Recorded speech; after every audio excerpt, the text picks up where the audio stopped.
Video को like करके आगे शेयर ज़रूर कर देना। मोहब्बत सिर्फ मोमिन करेगा, मुनाफिक तुझसे मोहब्बत कर नहीं सकता।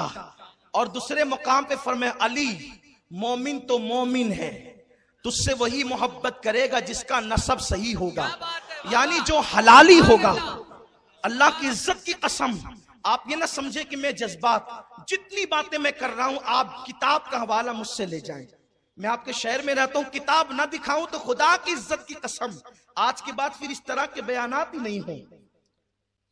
हुजूर ने अली तुझसे सिर्फ हलाली मोहब्बत कर, हज़रत अनस कहते हैं, अनस इब्ने मालिक कहते हैं, उसके बाद से मदीने में कानून बन गया, जो बच्चा डाउटफुल होता अपना है कि किसी और का है, बहुत तहकीक लड़ाई झगड़े नहीं होते, उसके सामने बोला जाता अली, वो कहता मौला, अली वो कहता मौला, तो कहते ये हलाली है, इसकी माँ पाक दामन है। और अली का नाम सुन करके चेहरा उतरता, तो इसकी माँ आवारा है, ये रहने के काबिल नहीं है, उसकी माँ को तलाक दे दिया जाता। खुदा की इज्जत की कसम, अनस इब्ने मालिक की रिवायत आप उठा करके पढ़ें, ये है। तो ये अली का नाम सिर्फ ईमान की कसौटी नहीं है, बल्कि हलाली होने का भी एक सबूत है, शजरे है। और यहाँ एक जुमला कह करके आगे बढ़ जाना चाहता हूँ, अहले बैत की मोहब्बत अगर सब लोग चाहें हासिल कर ले तो ये कतन नहीं हो सकता, क्योंकि अहले बैत की मोहब्बत विरासत में नहीं मिलती, माँ की शराफत की बुनियाद पर मिला करती है। अहले बैत से वही मोहब्बत करेगा जहां माओं के अंदर शराफत होती है। तो अर्ज ये कर रहा था कि मौला हुसैन इस मिशन के लिए चले, थोड़े से लोगों को लेकर, चंद लोगों को। मोतबर तारीख और मुहतात रिवायतें ये है 114 लोग थे मौला हुसैन के साथ, और आप जा रहे थे, उसमें बच्चे बच्चियां नन्हे नन्हे बच्चे सब थे। हुकूमत के लिए नहीं जा रहे थे, क्यों नहीं जा रहे थे? इसलिए कि उन्हें तो दीन बचाना था। एक बात कहूं, बात समझ में आएगी, जिन लोगों को इलेक्शन लड़ना होता है ना, वो भी 1 साल का बच्चा रैली में लेकर के नहीं निकलता, वो सोचता है कि इतना प्रचार करूं मोहल्ले में कि मेरे साथ रैली बड़ी निकले, ताकि लोगों को लगे कि यार इसके साथ लोग ज्यादा है तो वोट इसको ज्यादा मिलनी चाहिए। नादान जो इलेक्शन लड़ने जाता है वो भी बड़ी रैली लेकर के जाता है, जो हुकूमत करने जाएगा वो 1 साल एक महीने का बच्चा हाथ में क्यों लेकर के जाएगा? अगर हुसैन को हुकूमत चाहिए था तो फौज फाटा लेकर के जाते, लेकिन उनको वो नहीं चाहिए था। आप आगे की गुफ्तगू में सुनेंगे। मौला हुसैन चल रहे हैं, आइए उनकी विलादत के कुछ इशारे और आगे गुफ्तगू। फिर यजीद का जिक्र तो आपने सुना, मौला हुसैन कौन है? मिशकात शरीफ की हदीस है, मिशकात बाबुल फजाइल। मौला हुसैन की विलादत का वक्त आता है। देखिए मैं हदीस इसका हवाला इसलिए दे देता हूं कि आप घर जाके देख लें, इसलिए कि अजीब सी बातें सुनने में आती है, फिर लोग कहते हैं कि आप इस पर कुछ गुफ्तगू करें, हालांकि फिर उस जवाब देने में मेरा मौजू अधूरा रह जाता है। लेकिन जवाब देना इसलिए जरूरी समझता हूं कि मेरी कौम के नए नस्ल को, नौजवानों को कोई मिसगाइड न करे, मिसमाइंड न करें, क्योंकि हमारा काम है, हम अहले बैत के दर के सग हैं, और सग कहना भी बहुत बड़ी बात मैं समझता हूं, उनके सगों के सग हैं। मेरी तमन्ना तो यह है कि हुसैन की चौखट पे रहने वाले किसी कुत्ते का नाम अमीन होता, तो हुसैन उस कुत्ते को अमीन कह के पुकारते, तो इसी बहाने उनकी जबान पे मेरा नाम आ जाता। हमारी तमन्ना तो ये, हम वो लोग हैं, हमें कोई डिग्री नहीं है हमारे पास एक डिग्री है जिसे इश्क अहले बैत और इश्क नबी कहते हैं। और खुदा की कसम यही दाग लेकर के जाना चाहते हैं, लहद में इश्क रुखे शाह का दाग लेके चले, अंधेरी रात सुनी थी चराग लेके चले, जना बनेगी मुहिब्बान चार यार की कब, जो अपने सीनों में ये 4 बाग लेके चले। उम्मुल फजल बड़ी मशहूर रिवायत है, इससे एक मसला खस करना चाहता हूं। रोते हुए आई, हुजूर मैंने ऐसा ख्वाब देखा, बयान करने की हिम्मत नहीं, हुजूर ने मैं बयान करूं। ख्वाब कभी कभी अजीब होते हैं, उसकी ताबीर खूबसूरत होती है। हुजूर मैंने ये देखा, अल्लाह आपको सलामत रखे, कि चची जो थी उम्मुल फजल, हज़रत अब्बास की बीवी, बहुत चाहती थी आका को, बहुत मोहब्बत करती थी, लेकिन चची होकर भी वो हुजूर को कहती थी ए भतीजे नहीं, जब तक ईमान न लाया तो भतीजा कहती थी, ईमान लाई तो या रसूल अल्लाह कहती थी। तो भाई भतीजे वो कहते हैं जो ईमान नहीं लाते, जो ईमान ले आते हैं, फिर वो चची भी होती है तो या रसूल अल्लाह कहती है, चचा भी होता है तो या रसूल अल्लाह कहता है, और भाई भी होता है अली की शक्ल में तो या रसूल अल्लाह कहता है।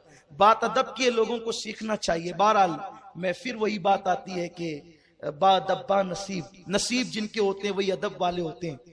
हुजूर मैंने ख्वाब देखा, बहुत तकलीफ है मुझे इस ख्वाब से आका, कि आपका गोश्त का टुकड़ा काट लिया गया है और काट के मेरी झोली में डाला गया है। हुजूर ने मुस्कुरा के कहा, चच्ची मुबारक, फातिमा के शिकम में जो बच्चा है ना, बस वो अनकरीब पैदा होने वाला है, और जब वो पैदा होगा तो वो सबसे पहले तेरी गोद में दिया जाएगा चच्ची, वो पहले तेरी गोद में दिया जाएगा, और उस बच्चे को मुझसे ऐसी निस्बत होगी कि वो मेरे जिस्म का टुकड़ा होगा, वो मेरे जिस्म का टुकड़ा होगा। कल की तकरीर में मैंने कहा था कि मैं हुसैन को अर्श नहीं कहता क्योंकि मेरा दिल नहीं भरता, मैं मौला हुसैन को अर्श के बराबर नहीं मानता क्योंकि मेरा दिल नहीं भरता। क्यों? वो अर्श से बहुत आला है जिसे हुसैन कहते हैं। क्यों ऐसा है? इसलिए कि मेरे नबी के जिस्म का कोई टुकड़ा, गोश्त का कोई टुकड़ा या नाखून का कोई टुकड़ा या जिस्म का कोई टुकड़ा अर्श के बराबर नहीं, अर्श से बहुत आला है। क्यों? हुजूर के जिस्म से जो मिट्टी लग जाती है वो मिट्टी अर्श से आला होती है, तो नबी के जो जिस्म का हिस्सा है उसकी शान क्या होगी, उसका मुकाम क्या होगा? कहा चची उसको मुझसे वही निस्बत होगी जैसे गोश्त को जिस्म से होती है। उसके बाद बात आई गई, हो गई। हज़रत उम्मुल फज़ल को इंतजार था कब वो दिन आएगा, और मौला हुसैन की जो विलादत है, आप 6 महीने के हमल में पैदा हो गए। साहिब रौदतुश शुहदा लिखते हैं कि हजरत याहिया अलैहिस्सलाम और हजरत इमाम हुसैन, इन दोनों के अलावा कोई बच्चा 6 महीने का मां के शिकम से पैदा नहीं हुआ। या 7 महीने का बच्चा जीता है या 9 महीने का बच्चा जीता है, उससे पहले बच्चा पैदा होगा तो वो मर जाएगा। लेकिन हुसैन ऐसा बेमिसाल है कि जो मां के शिकम में सिर्फ 6 महीने रहा और हयात ऐसा रहा कि दुनिया को हयात अता कर दी, दीन को हयात अता कर दी। बहरहाल फजर की नमाज हुजूर ने पढ़ाई, 4 या 5 शाबान थी, 4 या 5 शाबान थी। आकाए करीम सल्लल्लाहु अलैहि वसल्लम ने फजर पढ़ाई और कहा अली चलो, तवज्जे, अली चलो, अली चलो। हुजूर कहाँ? फातिमा के हुजरे में, मौला हुजूर के साथ हुए, किसी को कुछ नहीं कहा और फरमाया अली दरवाजे पे रुको। अली दरवाजे पे रुके, हुजूर अंदर गए तो खुशखबरी मिली कि बेटा पैदा हुआ है, दूसरा भी। सरकार ने कहा कि लाओ मेरे हाथ में दो। कौनैन को देने वाला दाता जिसके हाथ हमेशा ऐसे हैं, वो हुसैन को लेने के लिए यूं करता है, लाओ मेरे हाथ में दो। और गोया के रिसालत ने इमामत को अपने हाथ में लिया, आबरूए रिसालत ने आबरूए इमामत को अपने हाथ में लिया, सैयदुल अंबिया ने सैयदुल औलिया को अपने हाथ में लिया। ए दिल बगीर दामने सुल्तान औलिया, यानी हुसैन इब्ने अली जान औलिया, औलिया की जान अंबिया की जान के हाथों में है। और आकाए करीम अजान पढ़ते हैं। हुजूर ने जो अजानें पढ़ी है वो इन मौकों पे पढ़ी है।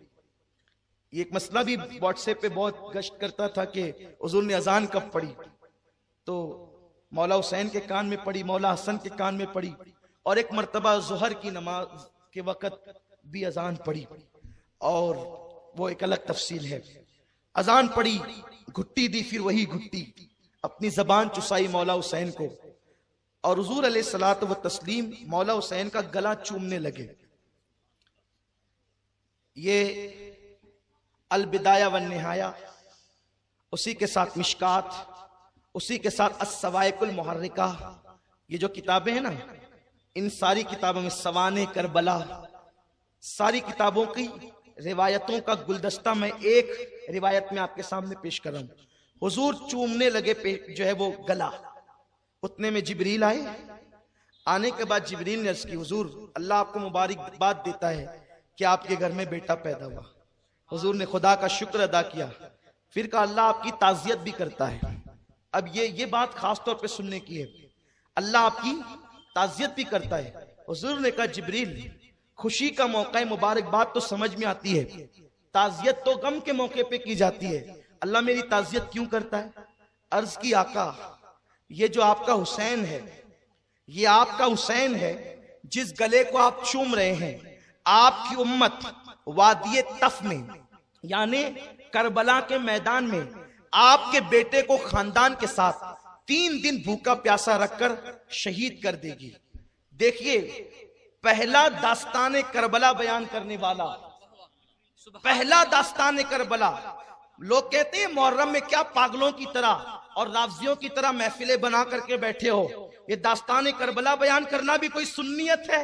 मैं कहता हूं बना दिया जिब्रील को रावजी,